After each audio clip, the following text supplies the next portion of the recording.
Assalamualaikum warahmatullahi wabarakatuh. Waalaikumsalam Waalaikumsalam warahmatullahi warahmatullahi wabarakatuh. wabarakatuh. Ya Allah. Alhamdulillahi rabbil alamin. Wassalatu wassalamu ala ashrafil anbiya'i wal mursalin.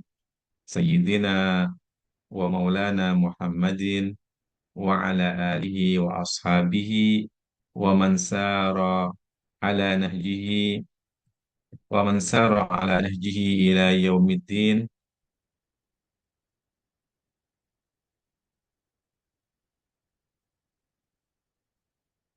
Thumma amma ba'du. Allahumma la sahla illa ma ja'altahu sahla wa anta taj'alul hazana idza syi'ta sahla. Rabbana la ilma lana illa ma 'allamtana wa tub 'alaina innaka antat tawwabur rahim. Rabbi shrah li sadri wa yassir li amri wahlul 'uqdatam min lisani yafqahu qawli.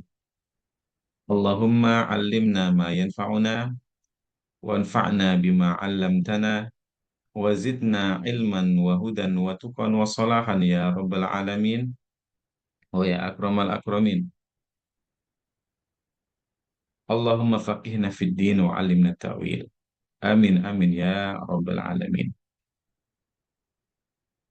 Alhamdulillahi wa syukrulillah, pada pagi hari ini kita berjumpa kembali di dalam forum kajian hadis Arba'in An-Nawawi, hadis yang ketiga, dengan tema membangun hidup yang kokoh dengan 5 pilar.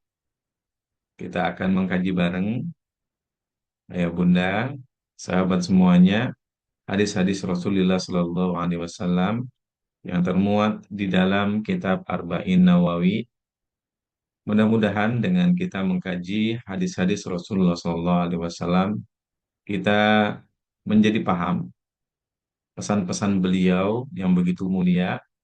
Wabil khusus pesan yang dimuat di dalam kitab ini adalah pesan-pesan yang sangat penting, perlu kita pahami dan kemudian kita laksanakan di dalam kehidupan kita sehari-hari.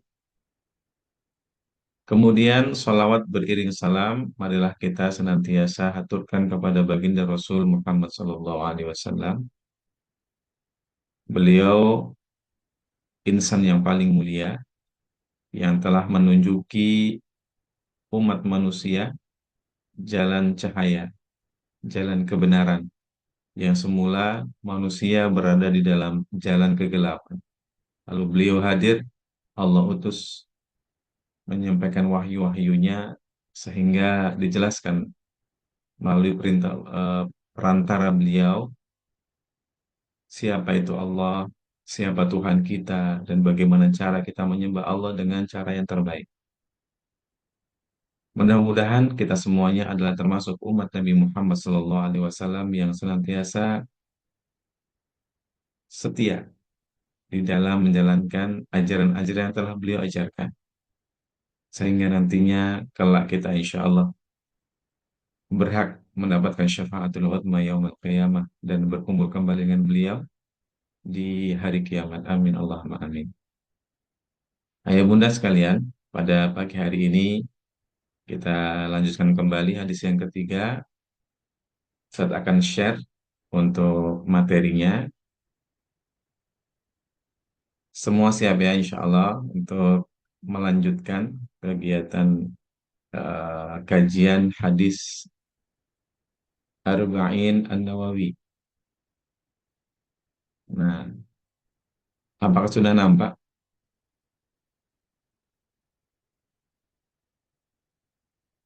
Sudah Ustadz nampak. Baik.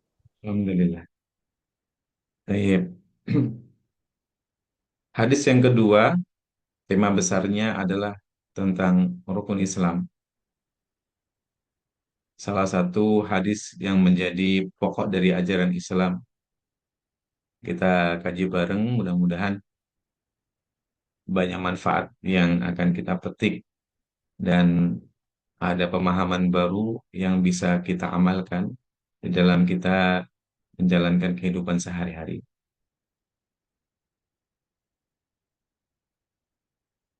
Ustaz akan bacakan hadis ini, silakan disimak dengan seksama. Bayangkan bahwasanya ini adalah hadis Rasulullah SAW, ya, yang dahulu disampaikan kepada para sahabatnya. Dan hadis ini tidak hanya untuk para sahabat, yang tentunya ini juga diperuntukkan kepada umat beliau, yaitu kita semuanya. Maka bayangkan ini seolah-olah hadis yang kita simak langsung dari Rasulullah SAW. An Abi Abdurrahman Abdullah bin Umar bin Al-Khattab radhiyallahu anhu qala sami'tu Rasulullah sallallahu alaihi wasallam yaqul buniyal Islamu ala khamsin syahadati an la ilaha illallah wa anna Muhammadar Rasulullah wa iqamis salah wa ita'iz zakah wa hajjil baiti wa shaumi Ramadan rawahul Bukhari wa Muslim. Untuk matan hadisnya atau isi hadisnya adalah yang dengan warna biru ya. Buniyal Islamu ala khamsin sampai dengan wasami Ramadan. Gitu.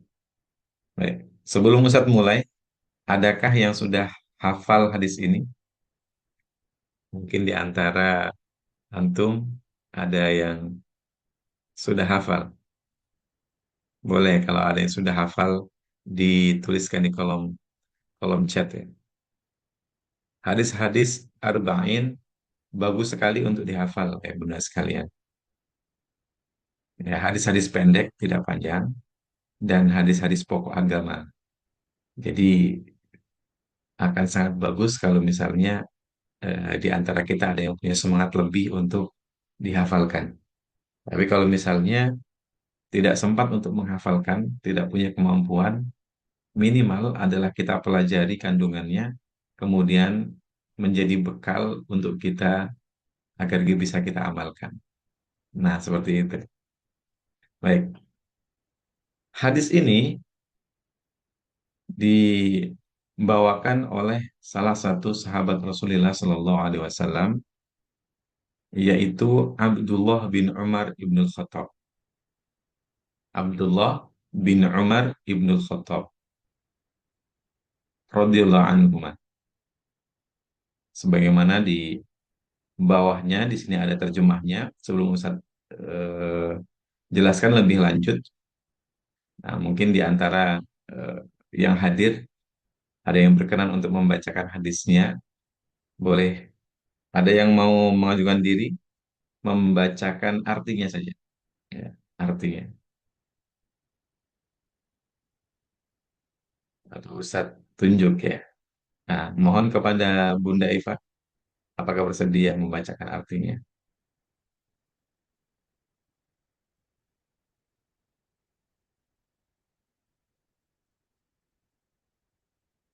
Yes, Bunda Eva.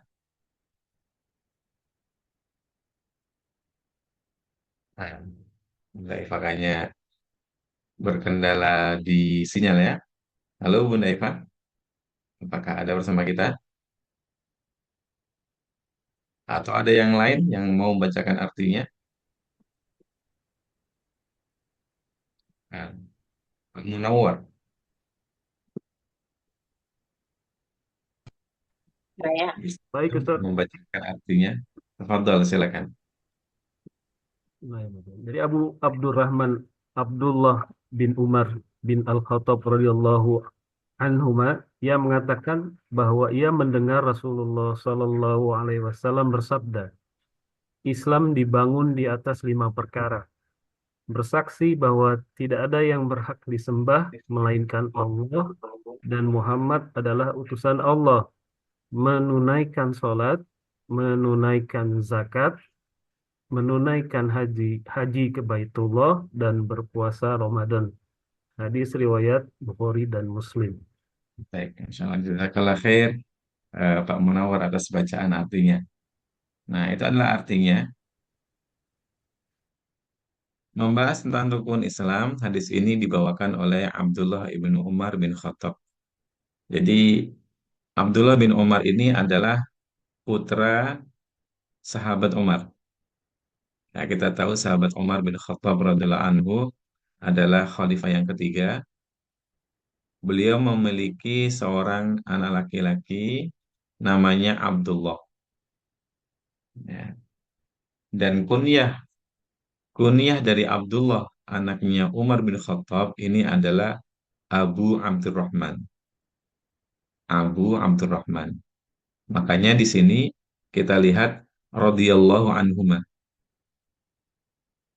Abdullah bin Umar bin Khattab radhiyallahu anhuma. Pakainya domirnya anhuma, bukan an. Karena kenapa? Kembali ke dua orang ini, yaitu Abdullah dan juga bapaknya Umar bin Khattab. Karena Abdullah dan juga Umar bin Khattab kedua-duanya adalah sahabat Nabi yang mulia. Makanya ketika kita mendoakan ridho kepada keduanya pakai anhuma. Hadis yang ataupun sahabat yang lain yang cuman beliau saja yang menjadi sahabat dan ayahnya tidak, maka biasanya radhiyallahu anhu. Seperti Abu Hurairah radhiyallahu anhu. Karena Abu Hurairah saja yang jadi sahabat, bapaknya tidak. Begitu. Nah, tentang Abdullah bin Umar Ibnu Khattab, ya, Abdullah bin Umar ini adalah salah satu sahabat yang terkenal mutabaanya kepada Rasulullah. Jadi beliau, beliau itu, Masya Allah, sangat rajin dan sangat bersemangat untuk meniti jejak Rasulullah Sallallahu Alaihi Wasallam. Beliau terkenal sahabat yang rajin sekali mengamalkan sunnah Rasulullah Sallallahu Alaihi Wasallam. Bahkan diceritakan Abdullah ibnu Umar itu, ya, sampai karena dia pengen banget, saya itu pengen banget meniti sunnah Rasulullah. Apa yang dahulu Rasulullah lakukan, saya pengen lakukan. Itu Abdullah bin Umar. Sampai pada taraf Rasulullah pernah melewati suatu jalan. Nah, maka Abdullah bin Umar juga apa? Pengen meniti jalan itu juga. Ya, sebagai bentuk mutaba'ah beliau kepada Rasulullah. Apa yang bisa kita ambil pelajaran? Yang kita bisa ambil pelajaran adalah ayat bunda yang dimuliakan Allah Subhanahu wa taala adalah apa? Bahwasanya eh, hendaklah kita menjadi umat Rasulullah SAW yang seperti Abdullah ibnu Umar dalam semangat meniti jalan atau sunnah Rasulullah SAW. Yang mana hari-hari ini banyak dari sunnah Rasulullah itu yang mulai ditinggalkan oleh kaum muslimin, oleh umatnya. Banyak sekali, ya banyak sekali sunnah-sunnah Rasulullah yang mulai ditinggalkan. Nah, maka sudah menjadi tugas kita selaku orang-orang yang mengaku umat Rasulullah SAW yang setia untuk menghidup-hidupkan kembali sunnah Rasulullah SAW. Apapun itu bentuknya. Tentu yang berlandaskan dengan hadis-hadis, yang berlandaskan dengan dalil-dalil yang bisa dipertanggungjawabkan. Seperti itu.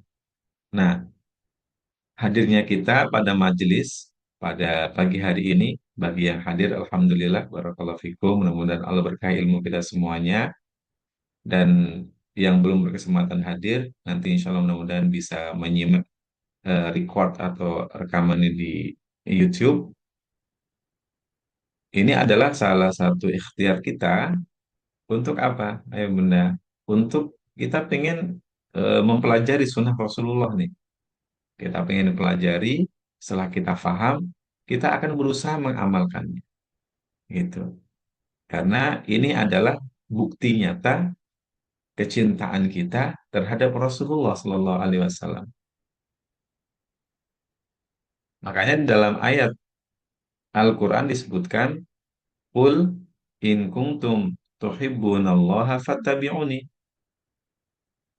Allah berfirman, Qul katakanlah wahai Muhammad, in kuntum jika kalian umat Nabi Muhammad, Allah tunjukkan kepada kita, jika kamu memang betul-betul mengaku cinta kepada Allah, in kuntum tuhibbunallah, jika kamu, jika kalian memang mengaku cinta kepada Allah, maka buktikan dengan apa? Fattabi'uni, maka ikutilah jalanku, kata Rasulullah di dalam redaksi ayat. Maka ikutilah sunnah Rasulullah SAW. Jadi mutaba'atul Rasul atau mengikuti sunnah Rasulullah SAW adalah bukti nyata seorang hamba mencintai Rasulnya. Nah, pertanyaannya bagaimana cara kita bisa mengikuti sunnah Rasulullah kalau tidak kita pelajari? Makanya kita perlu me- menanamkan semangat di dalam hati kita agar kita terus ya berusaha mempelajari sunnah-sunnah Rasulullah Shallallahu Alaihi Wasallam. Kalau lanjutkan, fattabi'uni yuhibbukumullah. Kalau kamu kemudian mengikuti sunnah-sunnah apa yang diajarkan oleh Rasulullah Muhammad SAW, maka balasannya adalah yuhibbukumullah. Allah akan cintai kamu. Jadi dengan meniti sunnah Rasulullah, itu balasannya salah satunya adalah Allah mencintai kita. Nah, barang siapa yang ingin dicintai oleh Rasulullah, maaf, dicintai oleh Allah Subhanahu wa taala, maka ikutilah jalan nabimu, ikutilah sunnah nabimu.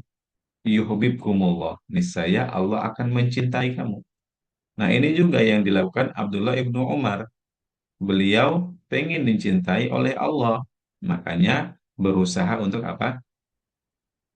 Meniti sunnah Rasulullah SAW. Fattabi'uni yuhibbukumullah wa yaghfir lakum dzunubakum. Allah akan cintai kita semuanya dan Allah akan ampuni dosa-dosa kita. Nah, ini adalah balasan bagi orang-orang yang rajin dan berusaha meniti sunnah Rasulullah SAW. Kita lanjutkan. Qala Abdullah bin Umar bin Khattab radhiyallahu anhu mengatakan, Sami'tu, saya pernah mendengar Rasulullah Shallallahu Alaihi Wasallam, Rasul Shallallahu Alaihi Wasallam, yaqulu bersabda. Jadi Abdullah bin Umar mendengar sabda Rasulullah Shallallahu Alaihi Wasallam secara langsung. Ya, berarti ini perawi pertama yang langsung menyimak di majelis Rasulullah Sallallahu Alaihi Wasallam. Apa bunyi sabda Rasulullah Sallallahu Alaihi Wasallam? Nah, Bunyal Islamu ala khamsin. Islam dibangun di atas 5 perkara. Yang mana nantinya 5 perkara ini disebut rukun Islam. Jadi agama Islam ini dibangun di atas 5 perkara.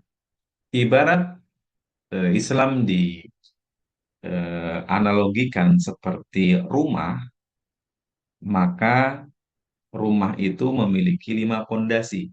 Satu, 5 tiang. Satu, dua, tiga, empat, lima. Nah, maka 5 pondasi itu adalah rukun Islam yang 5 ini. Maka tidak mungkin ya dan tidak boleh kemudian salah satu pondasi ini diabaikan. Semuanya harus apa? Harus dilaksanakan dan dipegang erat-erat. Karena ini adalah pondasi rukun daripada agama Islam. Semuanya penting dan tidak ada yang tidak penting. Yang pertama apa? Syahadati alla ilaha illallah wa anna Muhammadar Rasulullah. Yang pertama adalah syahadat. Bersaksi alla ilaha illallah, bahwasanya tidak ada Tuhan yang berhak untuk disembah melainkan Allah. Wa anna Muhammadar Rasulullah, dan sesungguhnya dan bersaksi sesungguhnya Muhammad adalah Rasul utusan Allah. Nah, ini yang pertama. Kita bahas satu-satu. Yang pertama dari rukun Islam adalah apa? Syahadat. Kita sudah hafal semua, Alhamdulillah. Sudah hafal semuanya.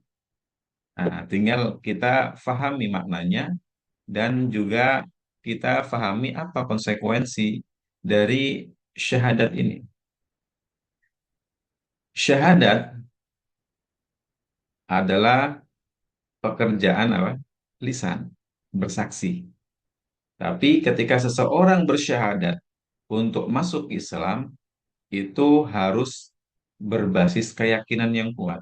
Seperti yang kita jelaskan di hadis yang kedua kemarin tentang iman, tentang Islam, iman dan ihsan. Itu. Jadi memang ketika seorang bersyahadat tidak hanya bersyahadat lisannya, akan tetapi harus dilandasi dengan keimanan yang kuat, keyakinan yang kuat tanpa sedikit pun keraguan. Ya, lisan bersyahadat, hati meyakini dengan keyakinan yang kuat. Dengan apa yang dipersaksikannya ini. Karena ini adalah bukan sembarang persaksian. Dengan dua kalimat syahadat ini, yaitu syahadat la ilaha illallah dan syahadat anna Muhammad Rasulullah, seseorang yang sebelumnya itu dijanjikan masuk neraka kalau dia tidak bertaubat atau tidak bersyahadat, non-muslim. Kemudian dengan mengucapkan dua kalimat syahadat, dia langsung berubah status menjadi seorang muslim dan dijanjikan surga oleh Allah Subhanahu wa taala. Jika dia istiqomah sampai akhir hayatnya ya di atas la ilaha illallah. Nah, tahukah ayah bunda sekalian untuk syahadat la ilaha illallah ya, kita artikan syahadat bersaksi ya alla ilaha illallah bahwasanya tiada Tuhan yang berhak untuk diibadahi illallah kecuali Allah. Nah, sebelumnya kita bahas ke situ, apakah ada pertanyaan? Apakah kita yang sudah yang dilahirkan di keluarga Muslim, apakah perlu bersyahadat ulang, Ustaz? Kira-kira jawabnya bagaimana ya, Bunda? Ada yang tahu nggak? Ini kita nih, ya, Alhamdulillah. Ada nggak yang di sini yang mungkin sebelumnya mualaf ya? Atau sebelumnya non-Muslim, kemudian convert jadi mualaf, langsung masuk Islam? Ada nggak? Atau semuanya adalah memang secara basic itu dilahirkan dari keluarga Muslim? Ada nggak? Yang sebelumnya adalah dari penganut agama lain. Ya, kalau ada boleh ditulis di kolom komentarnya. Nah, tapi saya yakin nampaknya di sini semuanya adalah dari keluarga keluarga Muslim ya. Alhamdulillah. Nah, ketika seseorang lahir dari keluarga yang Muslim, ayah dan ibunya adalah orang Islam, beragama Islam, maka di situ ulama mengatakan tidak perlu bersyahadat ulang. Karena sejatinya si anak itu yang lahir dari keluarga Muslim dan kemudian tumbuh berkembang di lingkungan Muslim dan jadi orang Islam itu masih di atas fitrahnya, masih di atas fitrahnya yang Allah fitrahkan kepada dirinya. Di dalam Al-Quran dijelaskan itu bahwasanya manusia itu dilahirkan dengan fitrah apa? Mentauhidkan Allah, mengesahkan Allah. Di hadis juga dijelaskan, hadis Rasulullah Sallallahu Alaihi Wasallam, yuladu kullu bani Adam yuladu kullu mauludin, kullu mauludin yuladu alal fitrah. Setiap anak yang dilahirkan itu dilahirkan di atas fitrah. Apa maksud fitrah? Fitrahnya manusia adalah mengesahkan Allah, menuhankan Allah, mentauhidkan Allah. Itu adalah fitrah. Dan karena anak-anak yang dididik di bawah keluarga Muslim, kemudian tumbuh dan berkembang menjadi seorang yang Muslim, itu masih berada di atas fitrahnya, maka tidak perlu kemudian bersyahadat kembali, karena dia masih masih dalam fitrahnya, kecuali naudzubillah di tengah-tengah itu, misalnya waktu remaja, dia terpengaruh dengan lingkungan, atau terpengaruh dengan teman, atau tertipu atau seperti apa, kemudian dia murtad, naudzubillah. Nah, kalau murtad berarti apa? Dia sudah keluar dari fitrahnya, keluar ya, ibarat keluar rumah, keluar rumah, keluar rel. Nah, kalau mau masuk lagi, maka dia harus bersyahadat ulang untuk masuk Islam lagi. Begitu. Nah, di hadis itu kan kullu mauludin yuladu alal fitrah. Nah, tinggal nanti fa'abawahu yuhawidanihi au yunassironihi au yumajisanihi. Tinggal ayah ibunya yang membentuk dia nanti menjadi apakah jadi Muslim atau jadi Nasrani atau jadi Yahudi atau jadi Majusi atau yang lainnya.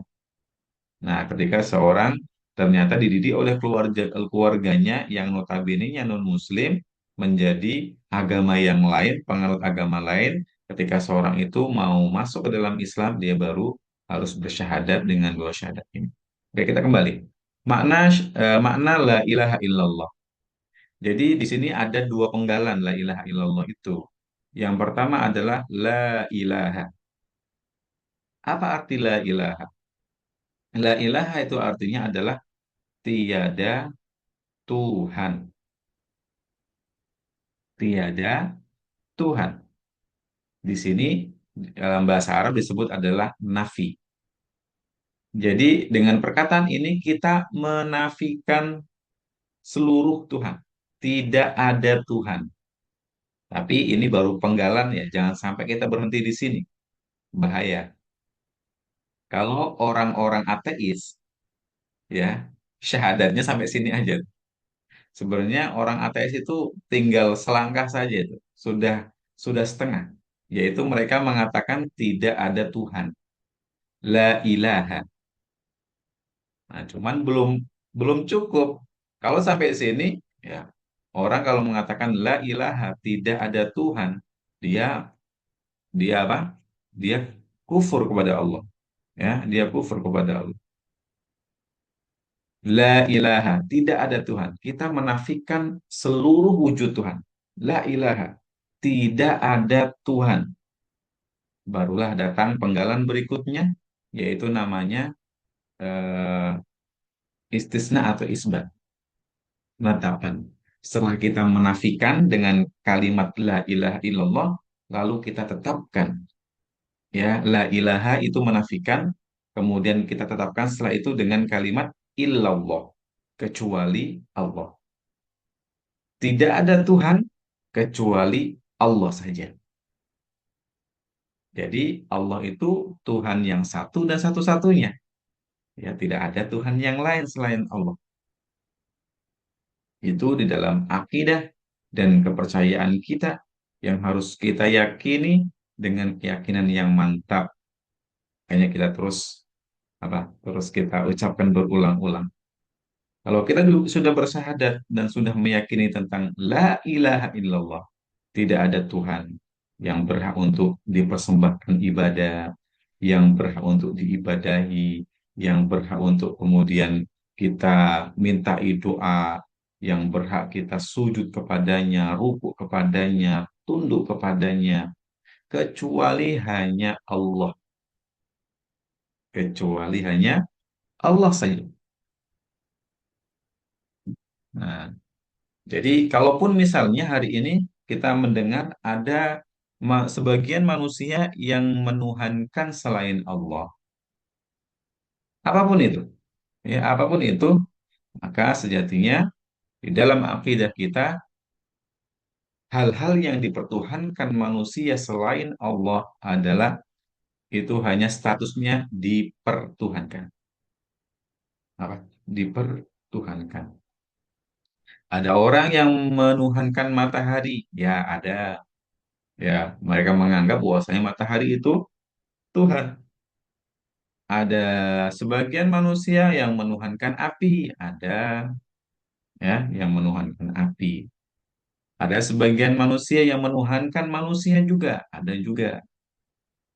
Ya, ada manusia yang menuhankan setan dan jin, ada juga. Mereka menyembahnya, abadatus syayatin. Ada juga yang menuhankan benda-benda yang tidak punya nyawa, berhala-berhala, ada juga. Akan tetapi itu semuanya adalah makhluk Allah yang dipertuhankan. Makanya kalau kita kaji Al-Quran itu ada dialog nanti.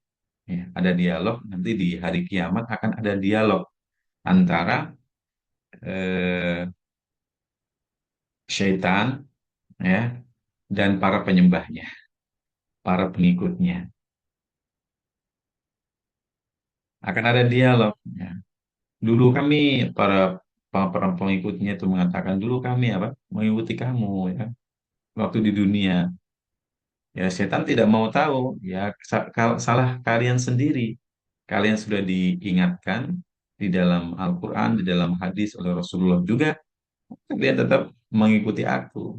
Ya, nggak usah salahkan siapapun, salahkan diri kalian sendiri. Kenapa kalian tidak mau mengindahkan pesan-pesan Allah di dalam Al-Quran, pesan-pesan Nabi di dalam hadis-hadisnya? Salah siapa ya? Salah kalian sendiri kan gitu. Makanya di sini kita harus perhatikan betul tentang apa makna la ilaha illallah. Ini adalah intisari dari eh, dakwah para rasul dan dakwah para nabi. Jadi para rasul dan para nabi itu diutus Allah di atas muka bumi ini kepada umatnya, kepada manusia agar mendakwahkan kalimat tauhid yaitu kalimat la ilaha illallah. Agar semua manusia sama-sama menyembah Allah Subhanahu wa Ta'ala semata dan meninggalkan segala macam bentuk kesyirikan. Makanya dahulu ketika Rasulullah hadir dengan dakwah tauhid ini ditolak mentah-mentah oleh orang-orang kafir Quraisy. Mengapa? Karena orang-orang kafir Quraisy itu juga menyembah Allah sebenarnya, tapi juga menyembah berhala-berhala yang lain. Ya melalui perantara berhala-berhala yang lain. Ya. Dan begitulah mereka mendapatkan nenek moyang mereka menyembah berhala-berhala pun juga menyembah Allah juga. Artinya apa? Mensekutukan, menjadi orang-orang musyrik. Ketika mereka diseru la ilaha illallah, katakan la ilaha illallah dan tinggalkan seluruh berhala yang ada, sembahlah hanya kepada Allah semata, mereka berontak. Tidak seperti ini kita dapatkan dari nenek moyang kami. Nenek moyang kami, ia menyembah Allah, ia menyembah berhala-berhala ini. Ya, menyembah berhala-berhala ini. Mereka berontak. Seperti itu. Maka, eh, kalau kita perhatikan para rasul, para nabi dari Rasulullah SAW, Nabi Muhammad sampai yang sebelum-sebelumnya, itu mendakwakan apa? La ilaha illallah. Ya, tiada Tuhan yang berhak untuk diibadahi kecuali Allah Subhanahu wa Ta'ala. Nah, manakala kita sudah mengikrarkan, manakala kita sudah mengucapkan ini dengan kemantapan hati, maka sudah tinggalkan segala selain Allah, tinggalkan segala bentuk Tuhan selain Allah. Kita murnikan seluruh peribadanan kita hanya untuk Allah Subhanahu wa Ta'ala semata. Nah, ini makanya salah satu zikir yang paling besar pahalanya dan paling dicintai Allah Subhanahu wa Ta'ala adalah perkataan la ilaha illallah, ya, la ilaha illallah, karena Allah senang untuk kemudian ditauhidkan, diesakan. Tiada Tuhan kecuali Allah Subhanahu wa taala. Namun tidak hanya ucapan saja, tapi harus kita realisasikan. Kalau kita sudah bersaksi bahwasanya Allah ini Tuhan kita, berarti kita juga harus siap kemudian melaksanakan apa yang menjadi perintahnya dan menjauhi apa yang dilarang olehnya. Kan begitu konsekuensinya. Ya. Dan juga kita meyakini kebatilan Tuhan-Tuhan selain Allah. Apapun itu bentuknya. Bahkan walaupun Tuhan-Tuhan itu diyakini dan disembah oleh sekian juta manusia, dengan la ilaha illallah kita meyakini itu batil sebenarnya. Itu salah. Ya, karena hanya Allah saja satu-satunya Tuhan. Tidak ada Tuhan yang lainnya. Yang lainnya adalah ya, dipertuhankan dan batil. Kemudian penggalan syahadat yang kedua setelah syahadat la ilaha illallah adalah syahadat Muhammad Rasulullah. Kita bersaksi bahwasanya Nabi Muhammad adalah utusan Allah. Utusan, utusan Allah. Nah, syahadat yang kedua yaitu syahadat kepada Rasulullah SAW. Ya, kita bersyahadat bahwasanya Rasulullah Nabi Muhammad adalah utusan Allah yang Allah utus untuk umat manusia secara umum. Ya, karena sebagian manusia ada yang tidak percaya bahwasanya Muhammad ini adalah utusan Allah. Dahulu apalagi waktu awal-awal Islam, banyak dari kaum musyrikin Quraisy tidak percaya bahwasanya Muhammad ini adalah utusan Allah, tidak percaya mereka. Oleh karena itu mereka menentang dakwahnya Nabi Muhammad karena tidak percaya. Dan bangsa yang lain juga tidak percaya juga. Ada yang tidak percaya bahwasanya Muhammad adalah utusan Allah. Nah, dan Islam seseorang tidak akan sempurna kecuali dia meyakini bahwasanya dan bersaksi bahwasanya Nabi Muhammad adalah utusan Allah. Kemudian untuk syahadat anna Muhammadar Rasulullah itu memiliki konsekuensi. Ya.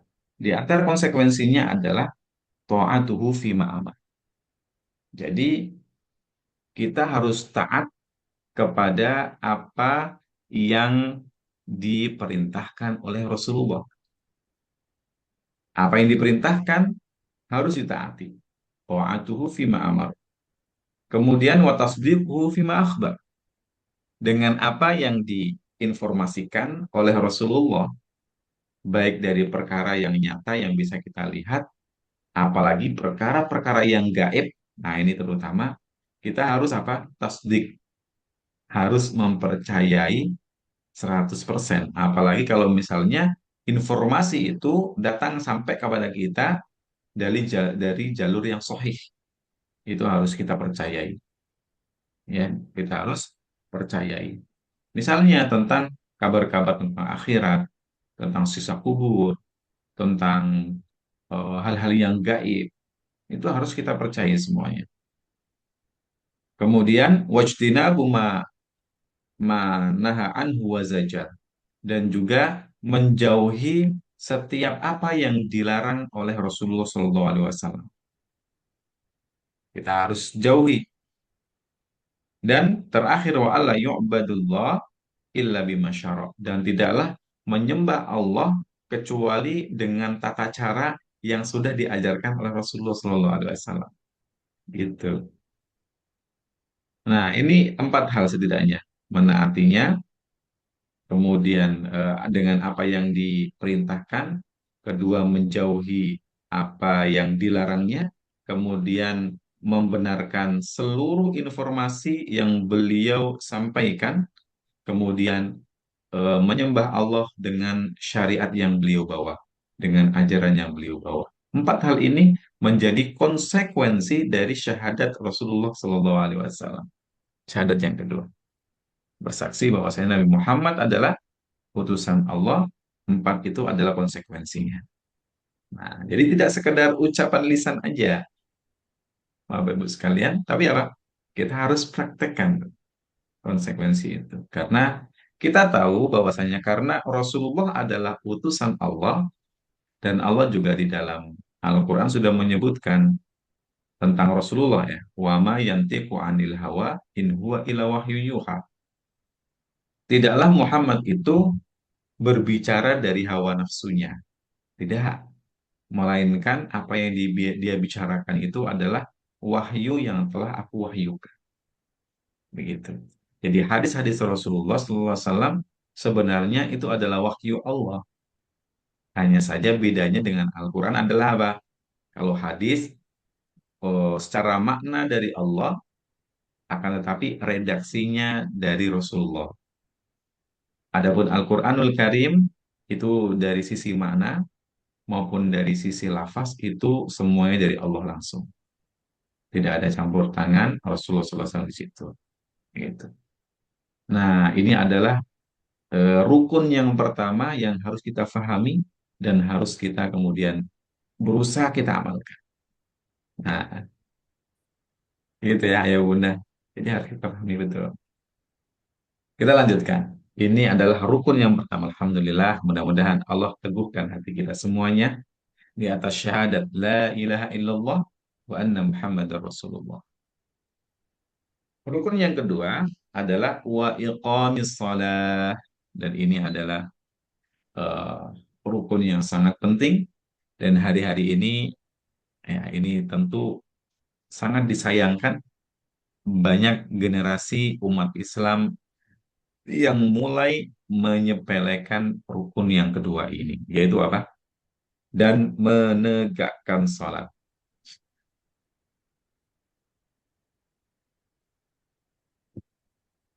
Sholat ya, redaksinya pakai iqomah. Ya, aqoma yuqimu itu artinya menegakkan. Di Rasulullah tidak menggunakan redaksi amilayak malu. Amilayak malu itu artinya mengerjakan, bukan wa amalus sholah atau wayak malus sholah, tidak ya. Akan tetapi memakai redaksi akoma yukimu yang artinya adalah menegakkan. Dalam Al-Quran juga Allah menggunakan redaksi pakai kata akoma yukimu. Wa aqimis sholata liduluki syamsi. Gitu. Nah, penggunaan redaksi akoma yukimu itu memiliki makna. Artinya apa? Makna menegakkannya, menjaganya dengan sungguh-sungguh. Pakai redaksi akoma yukimu, mendirikan. Jadi, seorang muslim dikatakan dia seorang muslim manakala dia menjaga betul kualitas sholatnya. Terutama di sini adalah sholat-sholat fardu, sholat-sholat wajib yang ada 5 waktu itu. Jadi redaksi aqama yuqimu itu mengisyaratkan bahwasanya seorang muslim harus menjaga betul tentang sholatnya ini. Sholat 5 waktu ini jangan sampai lepas, jangan sampai ditinggalkan. Dan kita tahu kalau kita mengkaji dari sisi fikih, ketika seorang eh, tentang sholat 5 waktu ini, kan tidak ada keringanan, maksudnya tidak keringanan untuk meninggalkannya.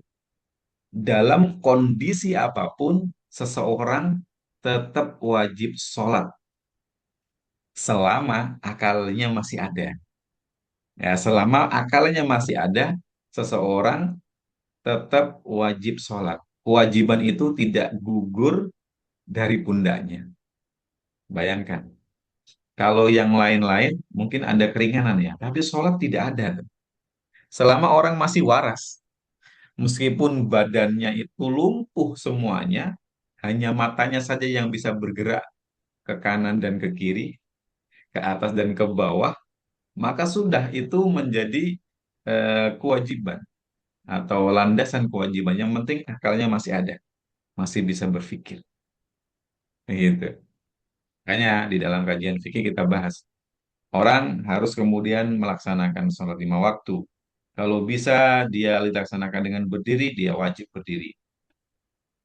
Kemudian kalau misalnya berdiri pun tidak bisa, dia boleh dengan duduk. Duduk tidak bisa, dia bisa laksanakan dengan apa? Berbaring. Nah, berbaring lalu dengan isyarat. Kalau berbaring pun baik seluruh badannya tidak ada yang bisa bergerak, hanya matanya saja cukup dengan isyarat mata saja. Tapi yang menjadi poinnya adalah sholat 5 waktu tidak boleh ditinggalkan selama akalnya masih ada. Nah, Ustaz, ada cara nggak supaya kita tidak perlu dan tidak wajib menjalankan sholat? Ada caranya. Apa? Jadilah orang gila. Kalau kamu menjadi orang gila, maka sudah tidak ada kewajiban sholat atas dirimu. Ya orang-orang, mohon maaf yang sekarang nggak waras itu, ya ada orang gila, gitu, ada lewat depan rumah, ada orang gila di jalan itu yang tidak waras. Nah, mereka adalah orang-orang yang tidak diwajibkan atas mereka sholat.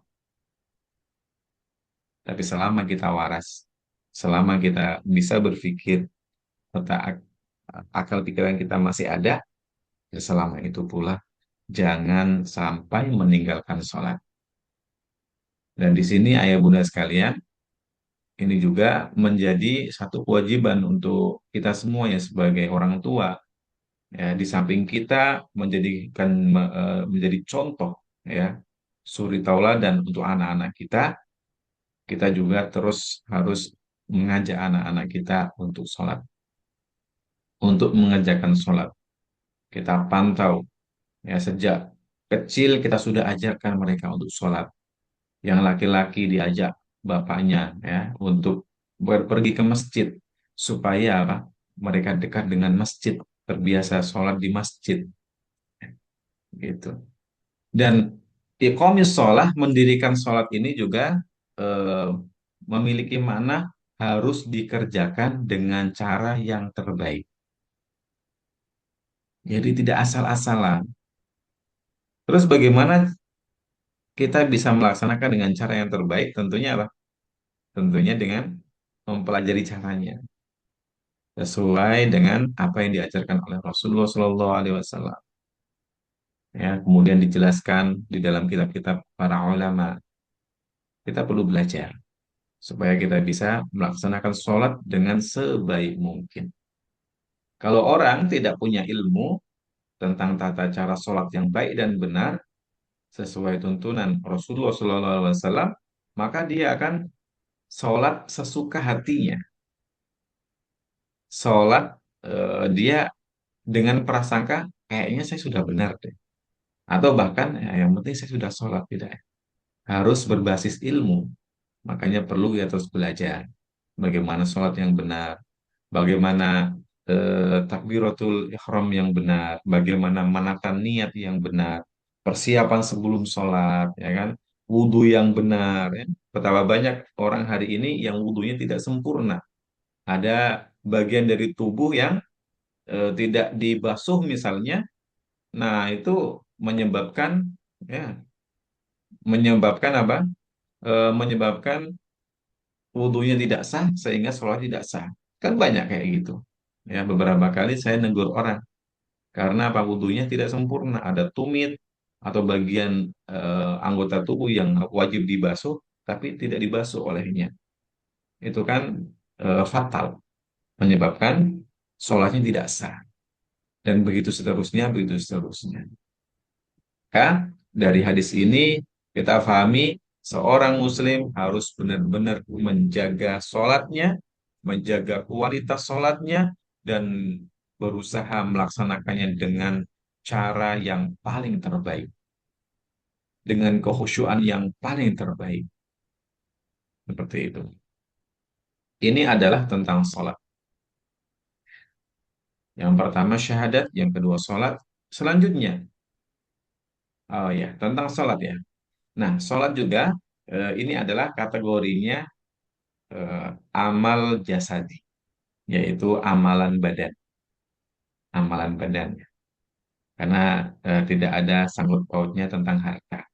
Baru nanti yang setelahnya wa ita zakah ini baru amaliyah maliyah. Jadi amal yang ada sangkut pautnya dengan apa? Harta, dengan harta. Kita lanjut wa ita zakah. Lalu menunaikan zakat. Zakat yang dimaksud di sini adalah zakat wajib. Ya, zakat wajib. Baik itu zakat dari harta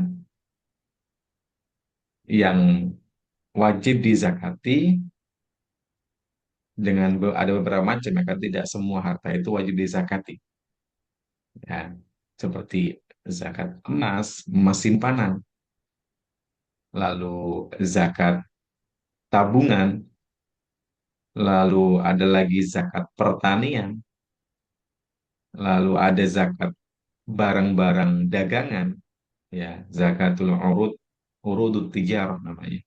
Jadi barang-barang stok dagangan itu juga kalau ada terpenuhi syaratnya wajib ditunaikan zakatnya.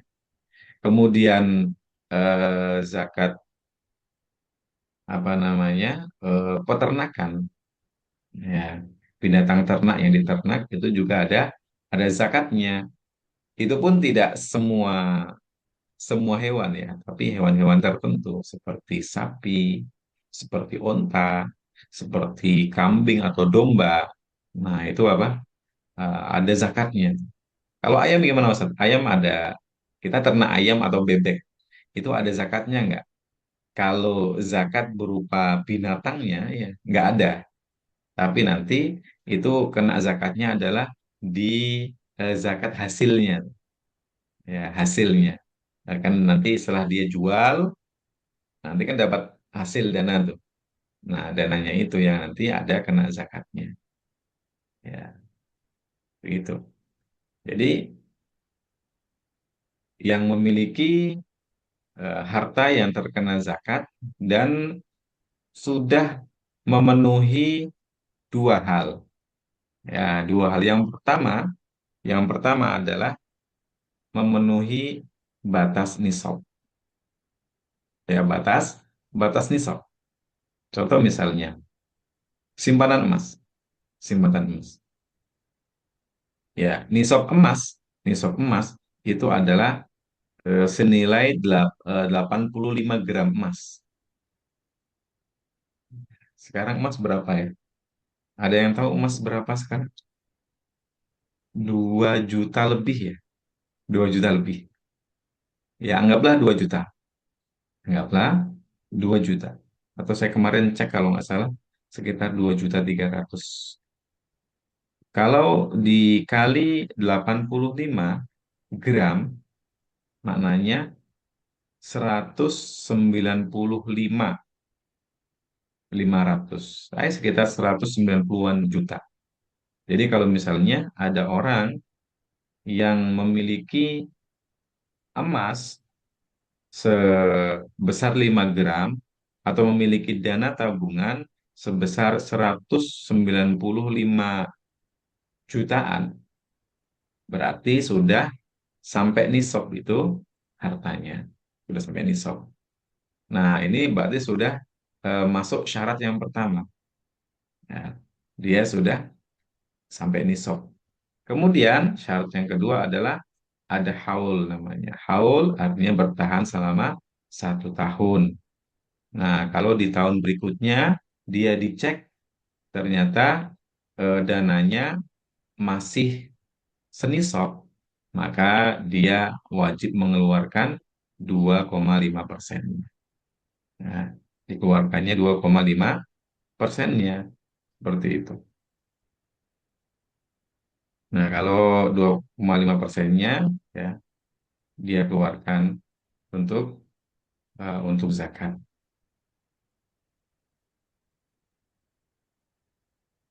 Nah, zakat ini adalah suatu kewajiban dan itu adalah haknya orang-orang fakir miskin. Sekarang banyak orang-orang kaya, orang-orang Islam kaya. Dan jika kita di antaranya, maka hati-hati, keluarkanlah zakat setiap tahunnya jika memang sudah memenuhi nisab dan juga sudah memenuhi haul, begitu. Nah, jika kita tidak paham Ustadz bagaimana, ya maka perlu datang kepada yang lebih paham untuk menanyakan hal itu. Kalau sekarang ya sudah banyak badan amil zakat yang bisa kita datangi untuk kita minta dihitungkan ya, harta benda kita seperti ini dan kira-kira nisabnya berapa, lalu kira-kira zakatnya berapa, itu sudah bisa dan bisa langsung kita salurkan melalui mereka pun bisa. Kita kalau pengen menyalurkan sendiri bisa juga ya kepada orang-orang fakir miskin di sekitar kita. Nah, ada perkataan yang unik dari para ulama mengatakan seperti ini, jika engkau melihat banyak orang miskin di suatu negeri, itu bisa jadi, ya, bisa jadi itu karena sebab ada orang-orang kaya yang tidak mengeluarkan zakat, sehingga tidak sampai kepada orang-orang miskin hanya seperti itu. Nah, ini ada suatu ujian tentunya, akan tetapi sebagai seorang muslim, jika mengaku muslim yang sejati, maka dia harus melaksanakan salah satu rukunnya, yaitu mengeluarkan zakat. Selanjutnya, kalau zakat adalah kaitannya dengan harta, ibadah maliyah, selanjutnya adalah wahajil bait. Rukun yang keempat adalah haji ke Baitullah. Di dalam hadis yang kemarin, haji ke Baitullah itu menjadi rukun yang kelima. Kalau di hadis ini menjadi rukun yang keempat. Ya, tidak masalah. Itu hanya urutan saja. Wahajil bait. Nah, adapun haji ke Baitullah, yaitu di bulan 12, di bulan Dzulhijjah, mungkin di antara ayah bunda, ada yang akan berhaji untuk tahun ini. Ya, Masya Allah. Mudah-mudahan Allah mudahkan kita semuanya bisa melaksanakan haji ke Baitullah dan umrah ke Baitullah. Ya, bisa berulang kali. Amin. Nah, haji ke Baitullah ini kaitannya adalah ibadah maliyah dan juga badaniyah. Kaitannya dengan ibadah badan, fisik, dan juga harta. Karena kita memerlukan kedua-duanya untuk istitoahnya itu. Ya, yaitu mampu untuk ya untuk membiayai perjalanan. Lalu juga badannya juga mampu. Wahajil bait liman istata'a ilaihi sabila. Bagi siapa yang mampu. Adapun yang tidak mampu, maka tidak ada kewajiban atas dirinya. Nah, ini memang unik ya untuk rukun Islam yang haji ini. Jadi kalau bagi yang tidak mampu, maka ya tidak ada kewajiban atas dirinya. Pun sama tentang zakat tadi. Zakat kalau bagi orang yang miskin, dia tidak wajib mengeluarkan zakat. Justru dia ada jadi mustahik zakat. Ya, orang yang berhak untuk menerima zakat. Jadi memang itauz zakah, zakat, dan juga haji ini kaitannya kepada apa? Ada syarat tertentu. Tidak semua umat Islam itu wajib menunaikannya. Kalau zakat tentunya orang-orang yang berlebih, orang-orang kaya. Kalau haji juga adalah orang-orang yang istiqomah, yang punya bekal cukup, ya kan, untuk ke sana. Bagi orang-orang yang miskin, orang-orang yang tidak memiliki harta atau hartanya sangat sangat terbatas, ya, maka tidak perlu memaksakan diri. Ya, tidak perlu memaksakan diri. Ya. Karena kalau dia memaksakan diri, misalnya dia hanya punya tanah, sepetak tanah sawah, ya, yang untuk kehidupan dia dan keluarganya. menopang kehidupan dia dan keluarganya. Dari itu saja. Misalnya dia maksain ya, karena mungkin karena kurang ilmu, tidak tahu, dia kira itu adalah suatu ketaatan ya. Oh, saya berjuang untuk bisa haji. Oh, tanah saya, kalau perlu saya satu-satunya nih, tanah saya satu-satunya saya jual untuk bisa haji. Kemudian dia jual, lalu dia bisa haji, tapi setelah itu dia apa? Akhirnya menjadi pengemis, meminta-minta kepada orang. Itu adalah perbuatan yang salah. Ya, perbuatan yang tidak bijak. Padahal haji itu bagi yang mampu, bagi yang mampu. Mudah-mudahan kita semuanya Allah mudahkan untuk bisa berangkat haji ke Baitul. Masya Allah. Kemudian yang terakhir adalah tentang Saumi Ramadan, yaitu berpuasa di bulan Ramadan.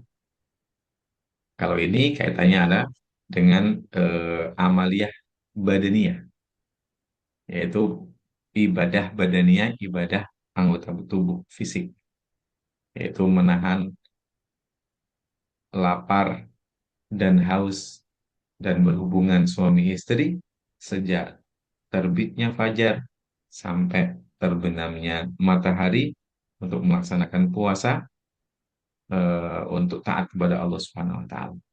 Dan insya Allah sebentar lagi kita akan masuk di bulan Ramadan. Kurang lebih kurang 3 bulan lagi ya. Sekarang kita di awal-awal bulan Jumadil Akhir ya. Jumadil Akhir, Rajab, lalu Sya'ban, masuklah kita kepada bulan Ramadan yang kita tunggu-tunggu. Mudah-mudahan kita semuanya Allah sampaikan umur kita masuk ke bulan yang paling mulia yaitu bulan Ramadan dengan kondisi fisik yang sehat, kondisi iman yang sehat dan kuat sehingga kita bisa melaksanakan salah satu rukun Islam yaitu berpuasa wajib di bulan Ramadan ya tanpa halangan apapun ya dan Allah terima seperti itu. Ini adalah yang terakhir dari rukun Islam yaitu berpuasa di bulan Ramadan. Bagi kita harus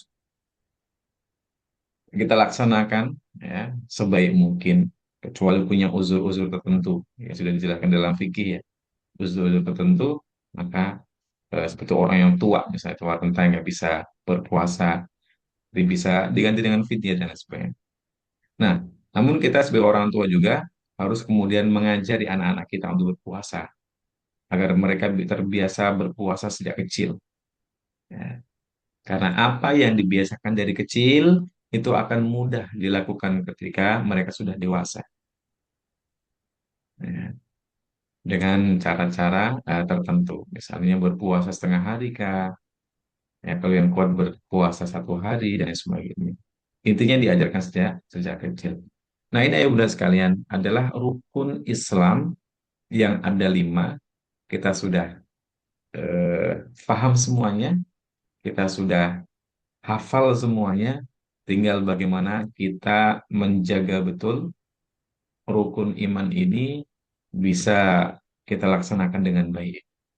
Sehingga benar-benar kita bisa disebut seorang muslim yang hakiki, seorang muslim yang sebenar-benarnya. Demikian walau ta'ala alam, kita cukupkan untuk syarah hadis yang kedua dari hadis Arba'in Nawawi. Mudah-mudahan ada manfaat yang bisa kita petik dari apa yang kita simak di kajian pada pagi hari ini. Baik, sebelum kita tutup, jika ada pertanyaan dari ayo bunda sekalian, silakan disampaikan.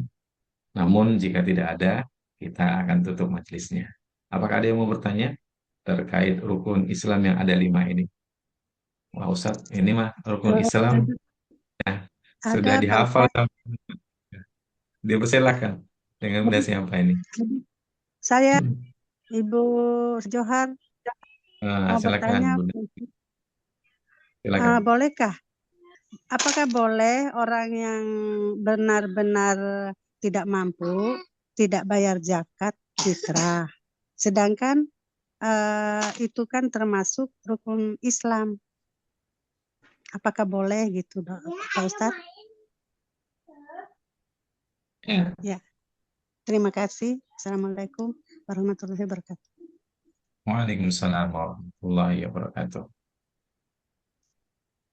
Baik, terkait zakat fitrah, kalau zakat fitrah ini adalah zakat yang diwajibkan Iya, untuk semua umat Islam, iya, ya.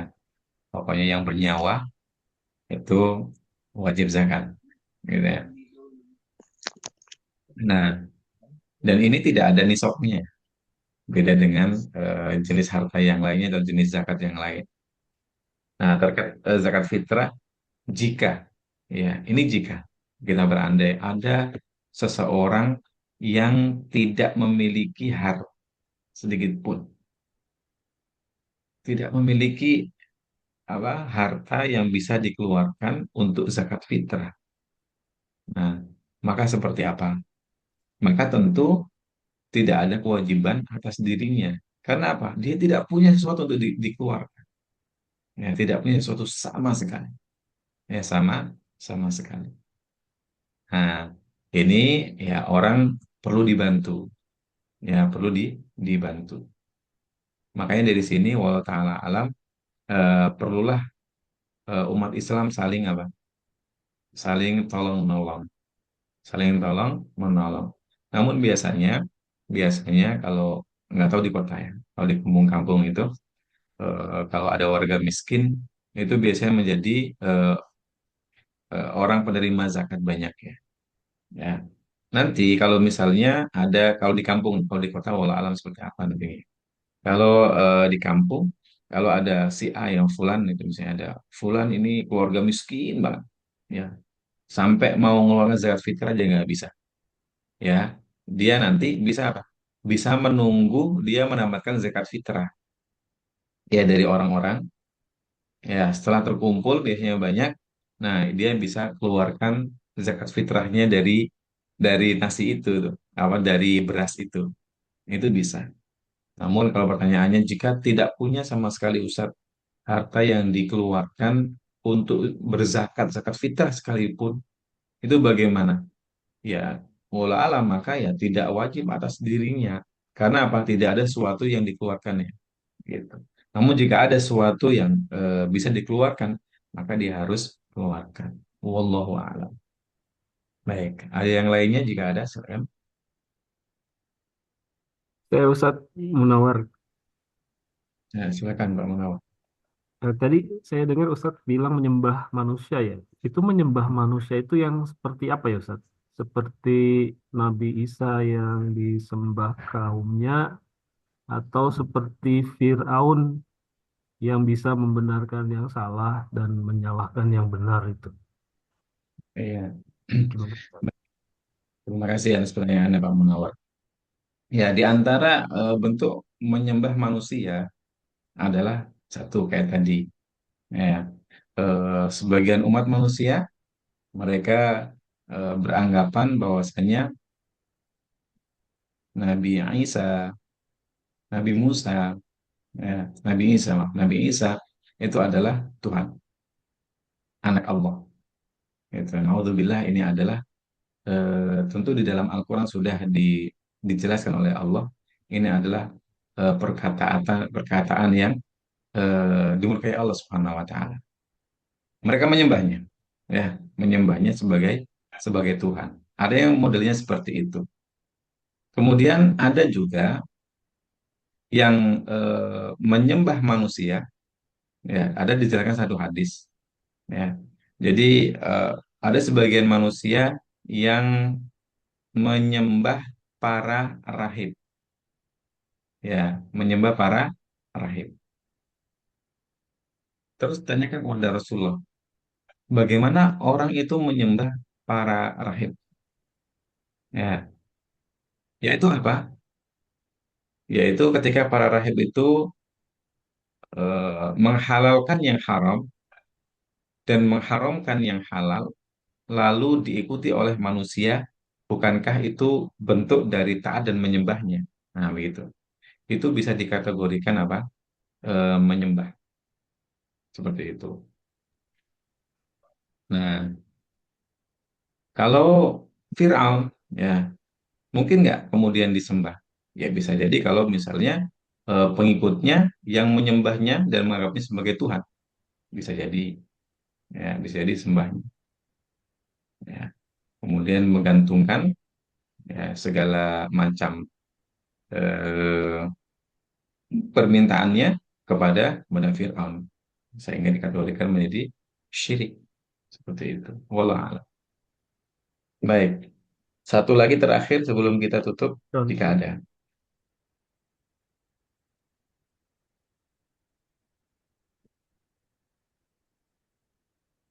Baik, dirasa cukup ya. Baik, alhamdulillah untuk kajian kali ini dirasa cukup. Mudah-mudahan apa yang kita pelajari pada eh, pagi hari ini ada manfaat yang bisa kita petik dan bisa kita amalkan pesan-pesannya ya di dalam kita menjalani kehidupan ini. Wallahu taala alam. Mari kita akhiri majlis kita pada pagi hari ini dengan hamdalah dan doa kepada majelis. Alhamdulillahirabbil alamin. Subhanakallahumma bihamdik asyhadu an la ilaha illa anta astaghfiruka wa atubu ilaik. Oh ya, satu hal yang Ustaz Pak Mumpung ingat, teman-teman sekalian, sahabat Ilmuna dimanapun berada, mudah-mudahan senantiasa Allah berkahi, Allah rahmati. Jangan lupakan saudara-saudari kita yang ada di wilayah Sumatera yang sedang Allah uji dengan ujian yang besar, ya, dengan banjir bandang yang sangat luar biasa, ya sehingga mengakibatkan kehilangan harta yang begitu banyak, kehilangan nyawa yang begitu banyak, dan kehilangan-kehilangan yang lain yang sangat banyak itu. Kita doakan mudah-mudahan Allah Subhanahu wa taala mudahkan saudara-saudari kita yang ada di Sumatera dan sekitarnya. Allah berikan mereka kesabaran yang besar, kesabaran yang indah, atau bahkan hati mereka. Allah berikan ganti yang jauh lebih baik, jauh lebih berlipat dari apa yang hilang dari mereka. Dan mudah-mudahan saudara-saudari kita yang Allah wafatkan dengan musibah itu, Allah terima di sisinya, dikategorikan menjadi husnul khotimah. Allah terima segala amalnya dan Allah ampuni segala dosanya. Dan bagi kita yang memiliki kelapangan rezeki, silakan bantu saudara-saudari kita yang ada di sana sebagai bentuk ukhuwah, ya, kepedulian kita kepada saudara-saudari kita sesama insan beriman. Wallahu ta'ala alam. Iya, Pak. Assalamualaikum warahmatullahi wabarakatuh.